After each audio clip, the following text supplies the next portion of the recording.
বন্ধুরা যারা এখনও বিয়ে করেননি আমি তাদেরকে বলবো তাড়াতাড়ি বিয়ে করে নিতে, কারণ যারা এখন মানে ভুলভাল শুনছেন যে বিয়ে করলে কি হয়, ছেলেদের গলার ভয়েসটা কমে যায়, বাঘ থেকে বিড়াল হয়ে যায়, এইসব কথা কান দেবেন না। কারণ বিয়ে করার পর একটা আলাদাই এক্সপিরিয়েন্স হয়, জীবনে অনেক অন্যান্য এক্সপিরিয়েন্সের মতো বিয়ে করাটাও খুব খুব প্রয়োজন আছে। তাই বলবো তো বিয়ে করে নিন, আর ভুয়ো কোথায় কান দেবেন না একেবারে, তাই বিয়ে করাটা খুব জরুরি আছে। কি মোবাইলে বকবক করছো? রাতের খাওয়াটা কে বানাবে? দেখলেন কত ভালোবেসে আমাকে ডাকলো, এরকম ভালোবাসা পাবেন, এই এক্সপিরিয়েন্স কিন্তু পাবেন না, তাই ভুল কোথায় কান দেবেন না। হুম, বিয়েটা অবশ্যই করুন। समझ रहे हो समझ रहे हो आप समझ रहे हो ना।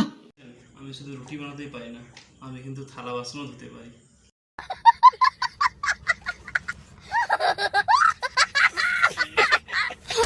কে শিখিয়েছে সেটা বলো, সব ক্রেডিট কি নিজে নেবে? দেখলেন আমি কত কিছু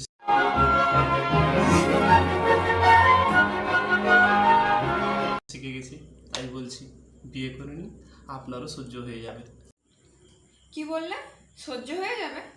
না না, ওটা ওটা সহ্য নয়, ওটা শিখে যাবে, শিখে যাবে হবে। সেই